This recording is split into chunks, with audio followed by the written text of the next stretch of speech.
You can go ahead, Harshal. Good afternoon, everyone. After a series of insightful sessions in the morning today, on behalf of the Red Brick Summit 2021, we welcome you all to yet another intriguing session of the TRBS series. We are extremely honored to host Mrs. Shaheen Mistri. Shaheen ma'am is the founder and CEO of Teach for India. She also serves on the boards of Akanksha Foundation. Shaheen ma'am has been an Ashoka Fellow, a global leader for tomorrow at the World Economic Forum, and an Asia Society 21 leader. She's the author of the book Redrawing India and the Miss Muglai children's book. Growing up in 5 countries, she returned to India at a young age of 18 to start Akanksha. Today, Akanksha serves 9,300 children through their school project and after-school centers in Mumbai and Pune. In 2008, Shaheen ma'am founded Teach for India with an audacious vision of providing an excellent education to all children across India. Today, Teach for India directly impacts approximately 32,000 children across 7 regions in India. On that note, I would like to hand over to Shaheen ma'am. Thank you so much for that kind introduction and welcome, everybody. We're going to be talking about my most favorite topic in the whole world, and that is how do we reimagine education? It's always been an important question, but I think in light of the pandemic, it's become even harder, but even more important. And so all of us on this call, the hope is that we leave this call really thinking about the role that we play in reimagining education for ourselves and our own learning and for all of us as a community. So with that, I'm just super excited to introduce 4 of my most favorite human beings ever on this call. And I will say that the reason that we chose them to be on this call of reimagining education is a little bit what they've done, which is, you'll see, very significant, but much more the human beings that they are. I think all 4 of them have been deeply shaped by a host of different human beings that have contributed to their own learning and their own education. And so with that, if you guys can just wave when I say your name. So I'm going to start with Rehan. Hi, Rehan. Rehan looks young, but several years ago, co-founded his own organization called Pencil Bricks. He comes to us from Ahmedabad. He lives in a really tough community that has many, many problems, and he is taking them on one by one. He's also a student. He was a Teach for India student and has recently shifted to the Riverside School in Ahmedabad. So happy to have you with us, Rehan. I'll introduce Bhargavi next. Bhargavi, if you can wave. So beautiful Bhargavi comes to us from Bangalore. She also is just entering grade 10, but has started her own organization called Namma Voice, which in Kannada means our voice. And she's a passionate advocate of student voice and believes that every student should really be able to say what's on their mind, what's in their heart. And Bhargavi and Rehan both are also part of a TFI program called the Kids Education Revolution. So happy, Bhargavi, to have you with us. Next, I want to introduce Priyanka, who came into Teach for India a little bit by mistake through a program which was a musical called Maya. Maya was a project that we were very deeply connected through 9 years ago. And since then, Priyanka has been on an incredible journey of exploration. She's been around the world, studied in Italy, in the US, pursued theater, philosophy, and has come back to be a Teach for India fellow today. And interestingly, not many people know this, but she and I are now working together on another musical 9 years later. So lovely to have you here, Priyanka. And last and most definitely not the least, my dear, dear friend, Seema, who came into my first organization, Akanksha, again, kicking and screaming a little bit. Her teacher will say she didn't want to come to school at all. And as a 12-year-old needed to be picked up every day and brought to school. And what a journey she's been on since then. Really one of the first girls in her community to graduate really well from college. She got into the Teach for India Fellowship. She served as a principal of a low-income school, a founding principal. She went on to work with the government of Maharashtra, training teachers all across the state. And today she works to sort of lead community service for a high-income school, really sort of bridging and saying, how do kids of privilege contribute to education as well? Seema, so lovely to have you here with us. And so with that, we're going to jump into a fun conversation around reimagined education. And to start off with, I'm going to ask each one of you really quickly to tell me, if you had to imagine a reimagined education as an animal, which animal would it be and why? Okay, which animal would it be and why? And I'm actually going to request Bhargavi to start us off. Yes, Dee. So I think I would love to be a crow if possible, and crow sitting in a classroom and learning.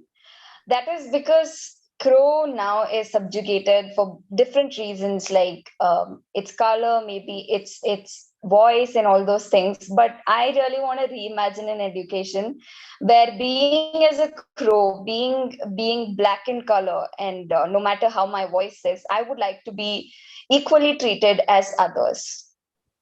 So beautiful, Bhargavi. Thank you for that. And I hear themes of how do we treat people equally with respect, no matter who you are, no matter what color you are, no matter what your background is. And I think that's very closely linked to your organization, Nama Voice, as well, and what you're trying to do. So beautiful. Seema, what about you?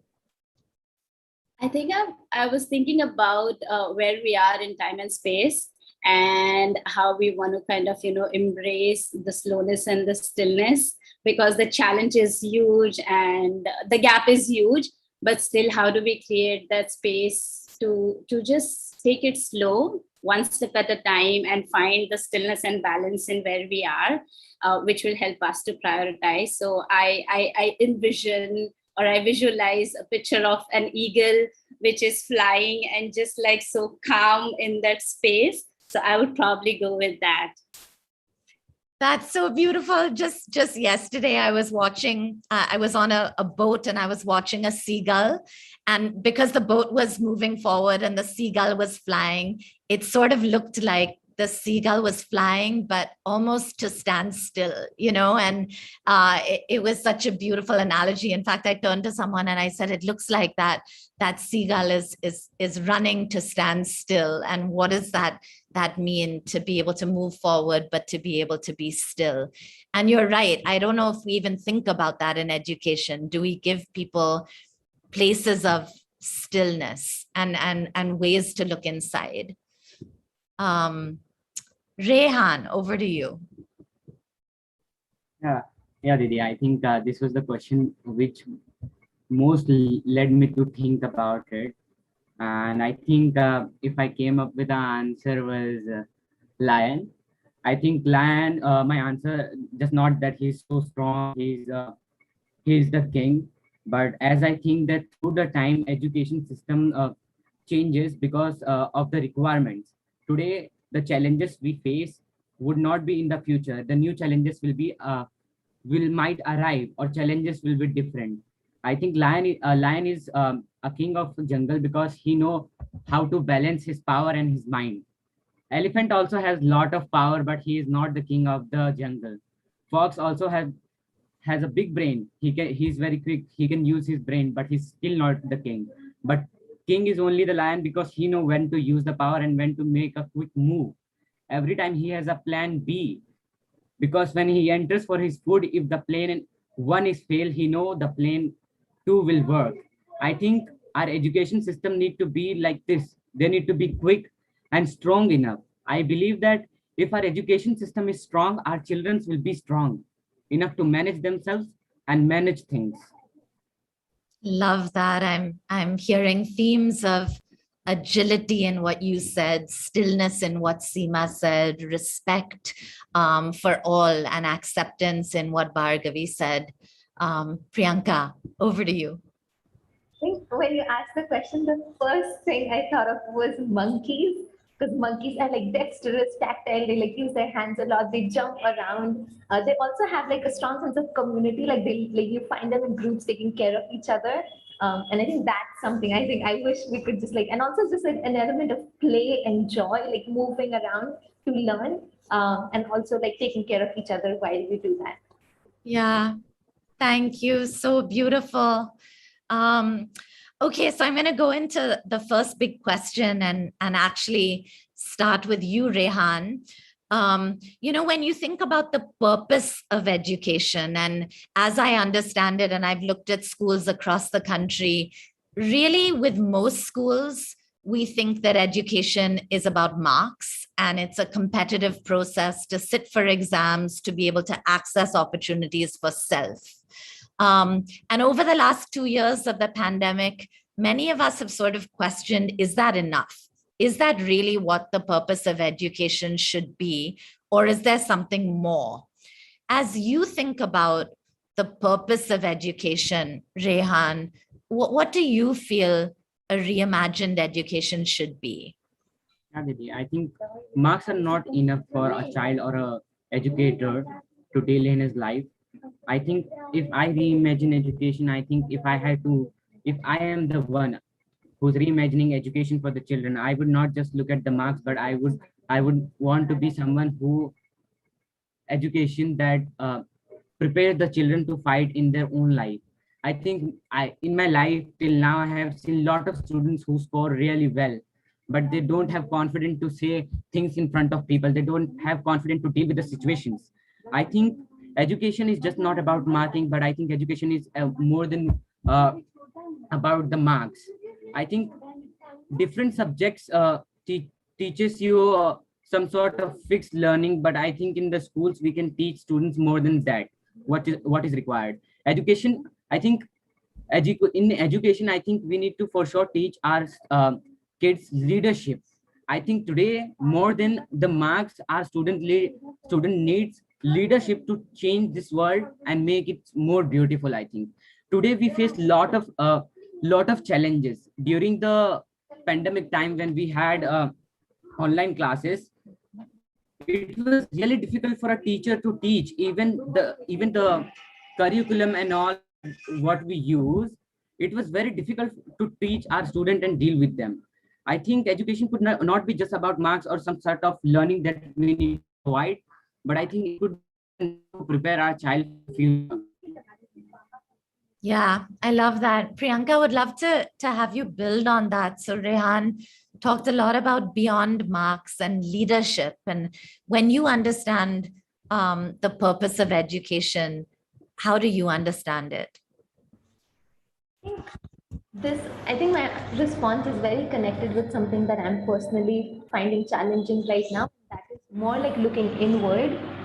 Like I think our education is like, it feels so external, right? Like you're learning like some content to give an exam or to get into college. But I feel like what happens, or sometimes what has happened with me is like in that process, I've lost contact with myself, like understanding myself, building an understanding of who I am. And I think a huge part of education for me is like understanding, like really diving inside, figuring out who I am as a person, who do I want to be, and finding my place in the larger world and how I want to be a part of it, which I find is really missing, that connection, like strong connection to like me and also how I relate to world and building up to that. Yeah, I love that. I know you and I were talking recently about this concept that we heard from a friend of the Mobius strip. You know, the Mobius strip in science is sort of if you can imagine a sleeping 8. And if you run your finger down the 8, it's fascinating because it goes from inside to outside to inside to outside.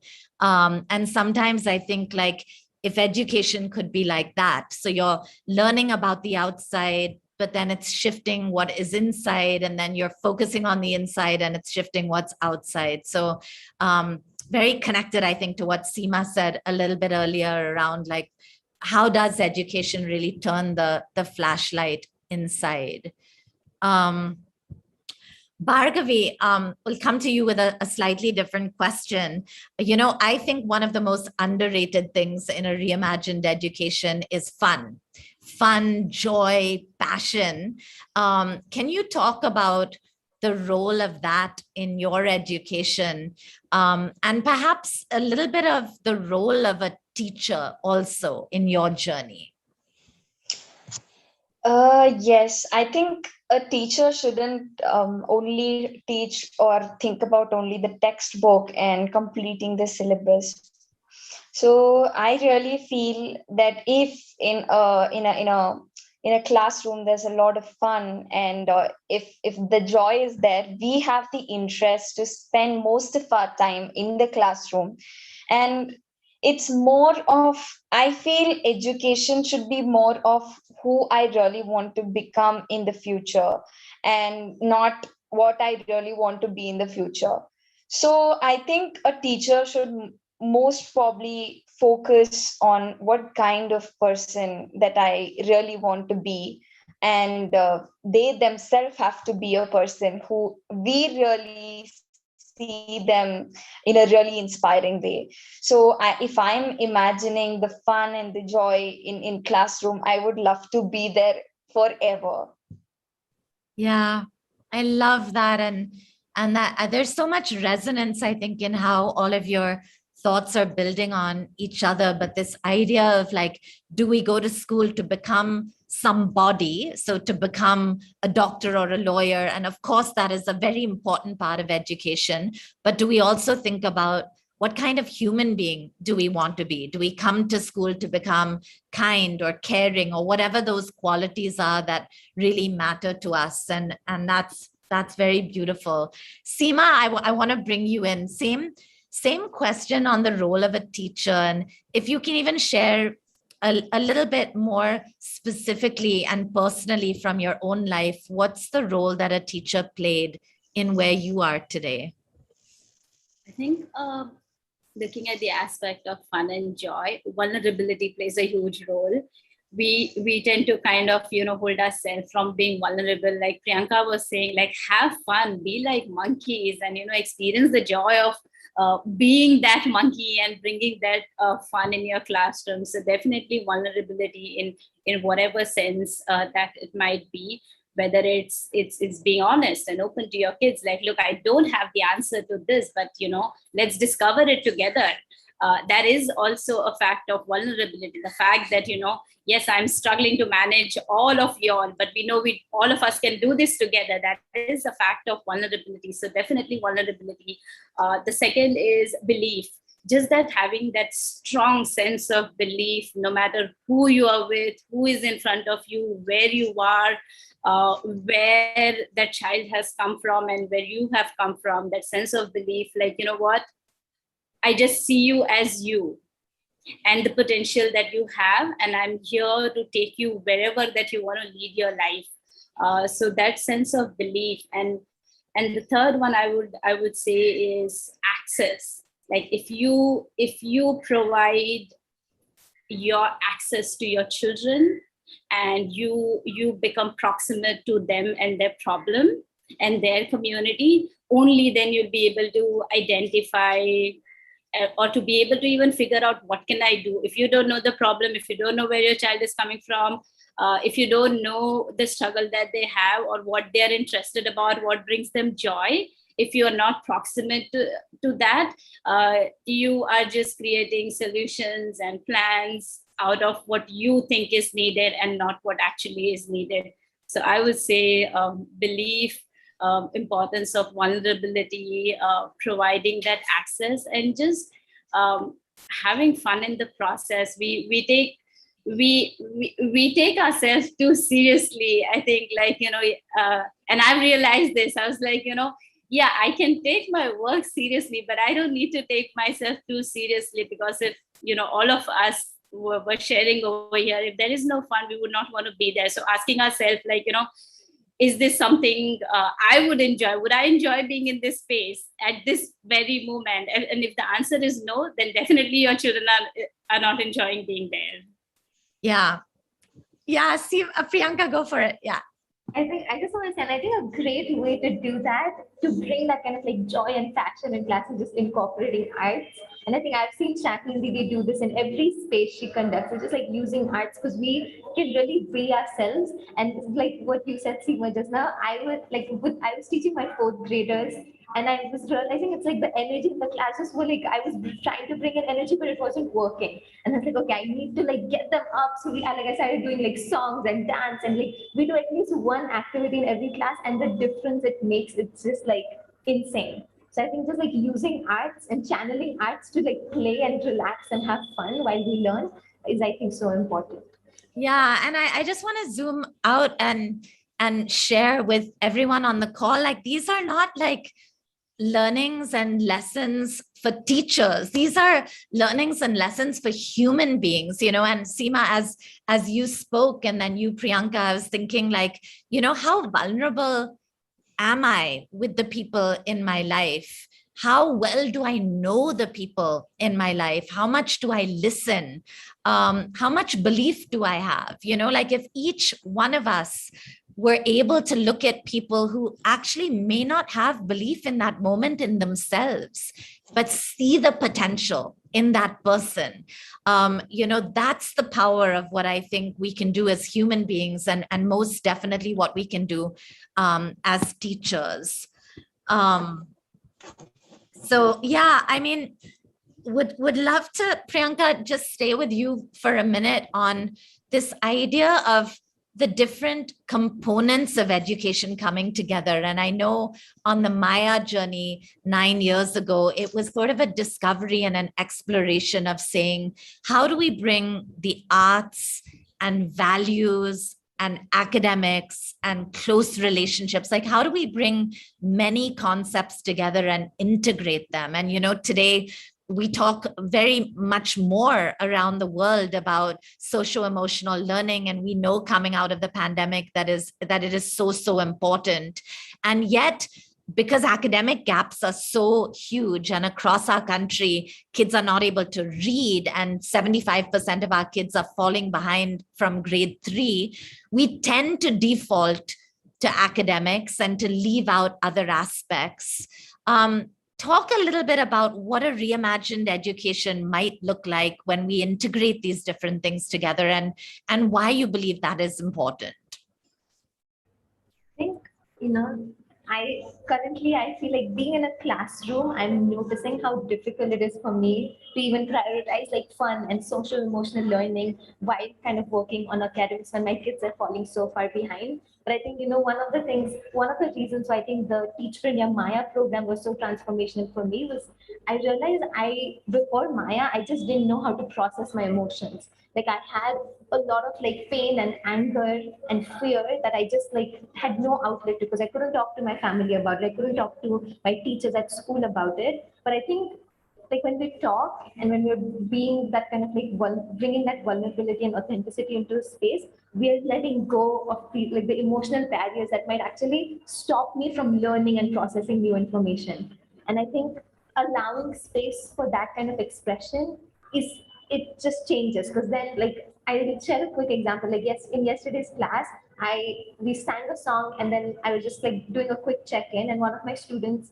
everybody's like, yeah, Didi, I'm very happy. That's like their go-to. Yeah, I'm very happy because this thing happened today. And I asked them, like, okay, who's feeling a different emotion? And one of my students goes, Didi, I'm feeling very sad because my dad promised me he would take me to work yesterday, but today he said no, and I'm very sad about it.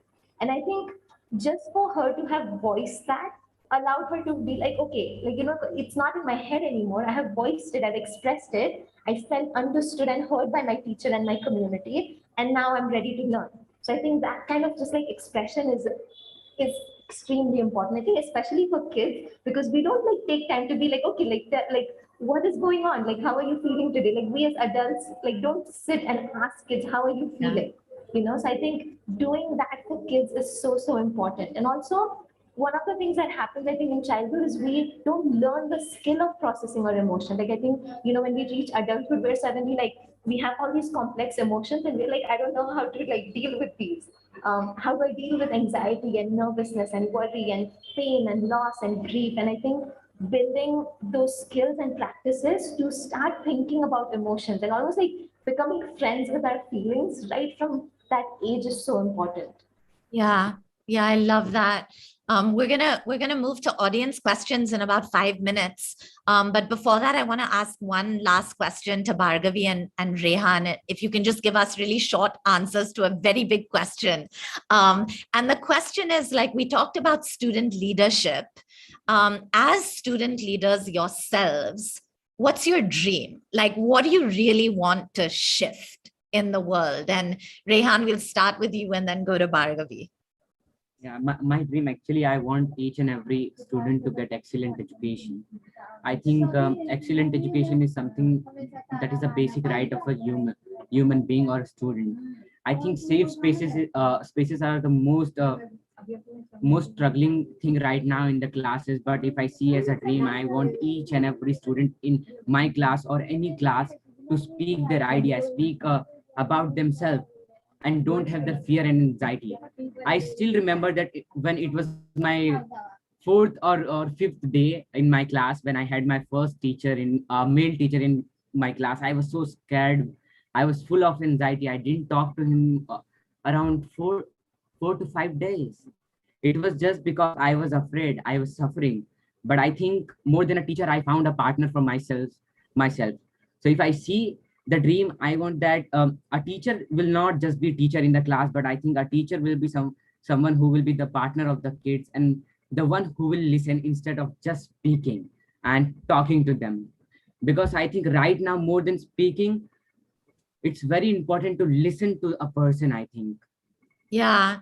And I'm just going to take like a few seconds to just share with the audience, Rehan, because your story is so unbelievable. Rehan lives in a community that literally has 8 mountains of garbage. And 3 or 4 years ago, Rehan decided to take on this problem and started mobilizing the community to lobby to get the garbage collected. He also noticed that younger kids in his community were not studying. So he and others set up centers in the community for younger children that were actually facilitated by 10-year-old children. Like the 10-year-olds were the teachers in these community centers. I remember Rehan also was very interested in plants and realized that there weren't a lot of plants in the community, so started a nursery in the middle of the community. So, and all of this started when he was 10 years old, right? So, I mean, this is the incredible power, not of Rehan, just Rehan, but of every single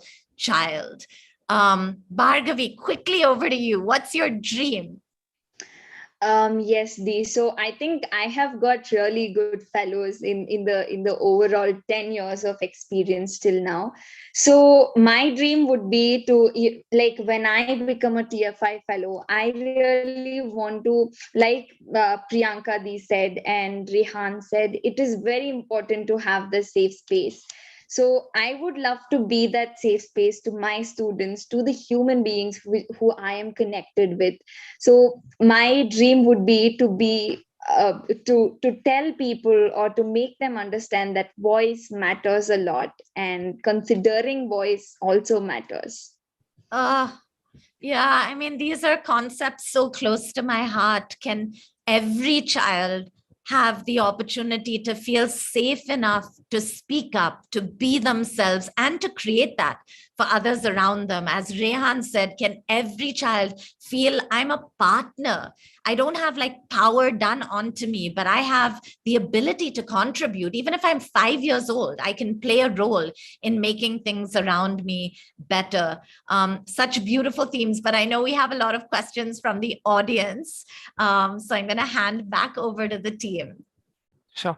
The session just off right off the bat was great. It's good to see that the community coming together and doing something good for the children itself. And so we have a couple of questions that came in from the audience and the team itself. So I'll just dive straight into them. So the given the overview of how the pandemic has been and the shift to online infrastructure, so there was a question around how has the role of teachers evolved during pandemic, and like sort of has this blended learning improved the overall outcome, or what's your opinion about that? Yeah, thanks. I'm going to hand that question over to Priyanka in a minute because she's a brand new teacher who is struggling with exactly that. But before that, I just want to share that given we're reimagining education, however far our country today is from this idea of blended learning for all of our children, 66% of kids don't even have access today. I think it is the way of the future. And it is folks like all of us on the call that can really be lobbying for that, to say that, as important as textbooks were in the past, tabs are going to be for equality of all children. And so can we envision a world and a country where teachers are asking what is best done online and what is best done in person? And the answer to that becomes this new blended model. It's going to take time, step by step, to get there. But can we dream in a way to do that? So I'll go to Priyanka to share her experiences as a teacher with that, and then over to Seema as well. Yeah, I think one of my biggest learnings has been that, it's not like I teach and that's like my job. It's like, I think I get calls from parents like until 10 o'clock in the night because there's constant need, like parents might need ration support or their device is not working. They need support with that. Kids have questions about extra classes. So it's kind of like, because, I think I always try to think about, for me, it's like I have all these kids in front of me, but for each kid, they have only one teacher or maybe two teachers that are working with them. So for me, it's like I had to make sure that each child in my class is having their own schedule so that they're getting the maximum amount of learning, which is impossible because the sort of the reality of the pandemic is that I am teaching in person in like the community and I might be teaching online. So how do I sort of like create the most of the time that I get is, I think, something that I've like has shifted considerably, because earlier it would be like you go to school and you deliver and you just create those experiences in person. But how do I create those experiences online as well? Like, and meaningful experiences, I think, is the key word there, because I'm like, I don't want my kids to just be like taking in information, but how do they find joy and like still learn something meaningful in every space that they attend? I think is sort of like a big challenge, and I'm still struggling and figuring out how to do effectively. But I think currently it's like the school hours have definitely extended, right? It's not like a 9 to 5 job you go and stop working. It's like it just keeps going. You're constantly sort of like getting to problem solve the challenges that are coming up for all your kids and their parents. I can vouch for that, because whenever I message Priyanka, she only responds on weekends. She doesn't have 1 second during the week. So when it's Friday, I know, okay, now I can reach Priyanka. Seema, you want to build on that? Yeah, I just wanted to build on just a kind of, a step back and a shift. I think a lot of us, we've seen lots of challenges, but we've also seen lots of possibilities during this pandemic. The challenges that we've seen are not really the crisis or the challenges, but what this time has done is uncovered the deeper challenges. We knew education crisis was always there, but how deep it has gotten now and how widened it has. We always knew that parents as partners is really important and there is a power, but did we really actually use them as a power? And not use them as an after school thought, but during, at the start of the school thought and building that, we knew that, one size doesn't fit all. So, we knew all of these, it has just kind of, uncovered things for us, the pandemic. So just what Shaheen Didi was saying, right, as much as online learning has been a challenge, we also know that it has worked for some group of students and it hasn't worked for some group of students. So how do we leverage for who it has worked and build the skill for students for whom it might not have worked for whatever reason, whether it's access, whether it's skill, or whether it's that space. And I think what I've really learned in this past 2 years are these 3 questions, asking myself, really asking yourself and your community, what is sacred? what is sacred about your school, what is sacred about learning, what is sacred to you, and kind of preserving that. The second question is really about like what is learning, because if we think about it, like there isn't anything that's not learning. So what is really learning, what is the definition of learning? And the last one, as we embark on that, on this journey of the process of how we go about it, is really asking ourselves, like, are our values aligned with the actions that we take each day? And if they're not, like, how can we create that space to step back, rethink, align, and then move ahead? I think like those are the, I'm struggling to kind of make sense of, I do make sense of it, but really staying in touch with this is really, really important. So I just felt like those were the powerful questions that helped me to build my own understanding. Yeah, beautiful. That provides a lot of aspect into like perspective of how, what goes and what, like how do you think, like as a teacher, how do you respond to that and how do you overcome those challenges? The next question sort of ties between what Shaheen just mentioned before the question, like do you, given the shift in medium, so like does it give into more discrimination based on like gender or other social minority groups that don't have access to these devices or like the medium in general? And like also sort of a second part of that question is like one of the common issues for these low income schools or low budget school is that there's a delay in payments, like the parents, because due to the cut down of jobs and all that stuff. So like how does that come into the factor? Yeah, I'm going to hand over because I think Priyanka wanted to share something based on the last question as well. But, I think what the pandemic has done for children, we have no idea of what a massive catastrophe it is. And I think it's going to be not 1 or 2 years, but multiple years for children to actually catch up and for teachers to actually catch up. I mean, friends who work very close to low-income budget schools are estimating that between 40 and 60% of children have dropped out of some of these budget private schools. Many of them have had to fire 50% of their teachers, just systemically to add to what kids are grappling with in terms of learning losses. I mean, primary school kids, essentially their education has been wiped out. Like they're coming into school not remembering anything at all. So yeah, I'll go to Priyanka and then bring Rehan in as well. What I wanted to share was, I think, very close to where you left off, Shaheen Didi. Just like I realized, like when I started teaching my fourth graders, they had forgotten how to write the alphabets.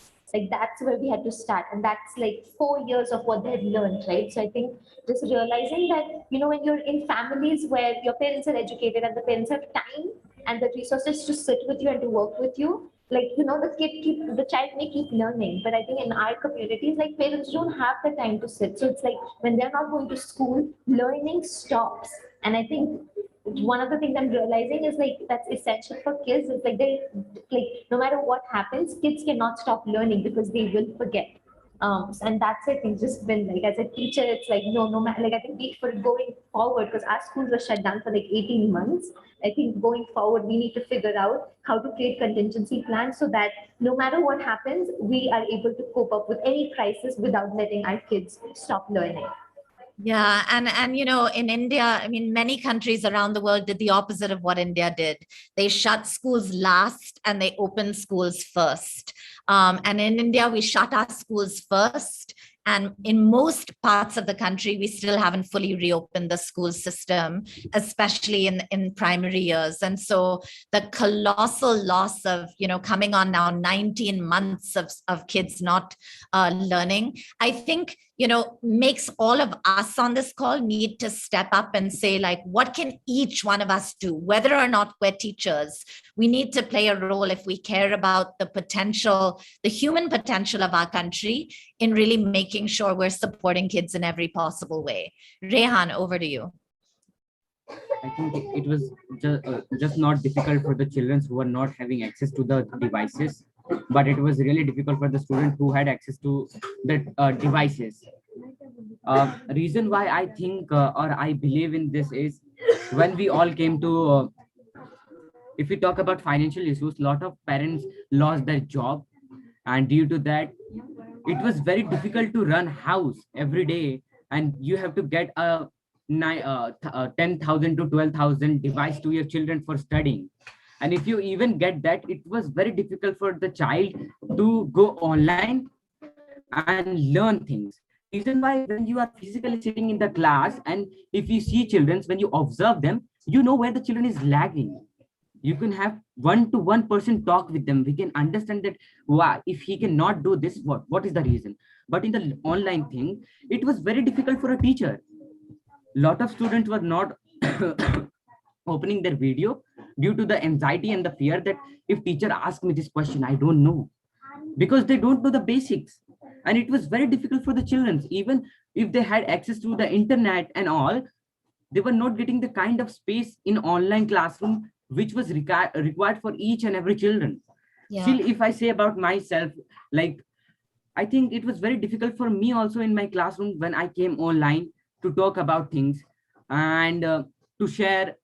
And I also forgot a lot of things because I got my device around when it was 7 to 8 months when schools were shut, and I got my device because my parents was not able to afford a device for me.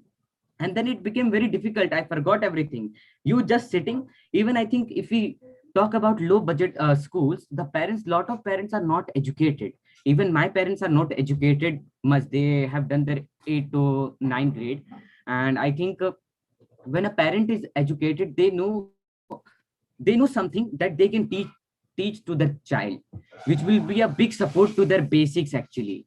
But I think when the parents didn't know about it, it becomes very difficult and a worse situation to handle in the classroom. Yeah. And yeah, after some time, you just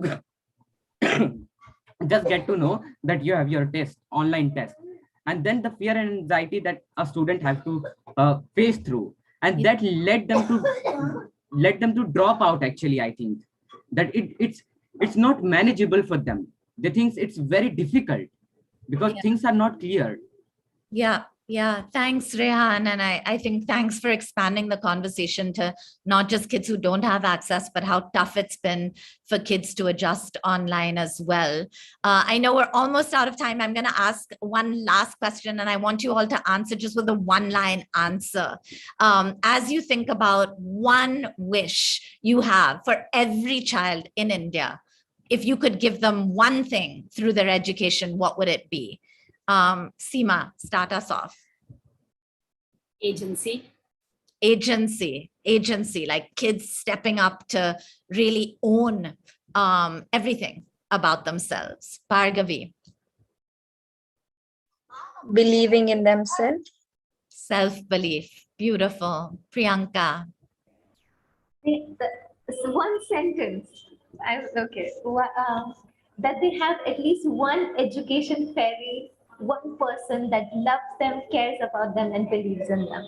One person, oh, gave me goosebumps. One person that loves them, cares them, believes in them. And audience, please like take that sentence away, because each one of us can be that person for somebody. Rehan, last words. I think it's just confidence that I would like to give them. I think few years ago, what led me to do what I do or what I have done is confidence that I get from someone else. Sometimes you get confidence from yourself, but sometimes it's miracle that you get confidence hearing someone else or having someone listening you. Yeah. I think if we, in our children, if we have confidence, nothing is impossible. Yeah, I love that. Yeah. Sorry, Rehan. Yeah, ma'am. I was saying, believing in myself. I think few years ago, when I joined Teach for India, when I was part of Teach for India, what led me believe in was actually believing in yourself, that each and every change is possible if it comes from you. Yeah. And if you are really dying to do it. Yeah, I love that. I mean, these words, miracle, education fairy. My hope is that everyone on this call will take these away, the power of what each one of us can do for others, to believe in them, and to really listen to them and help them on the long up and down journey of their lives. So with that, back to you, team. On behalf of the entire TRBS team, I would like to thank you for taking out time to enlighten us with your experience and knowledge. As students who aspire to be business leaders, the learnings from this session would help us in tackling the uncertainties that we would face in our career. We would also like to take this opportunity to thank our title sponsor, State Bank of India. TRBS 2021 is powered by GRT Jewelers. We would also like to thank Perfetti Van Mel, our business partner, and Eitherview, our knowledge partner.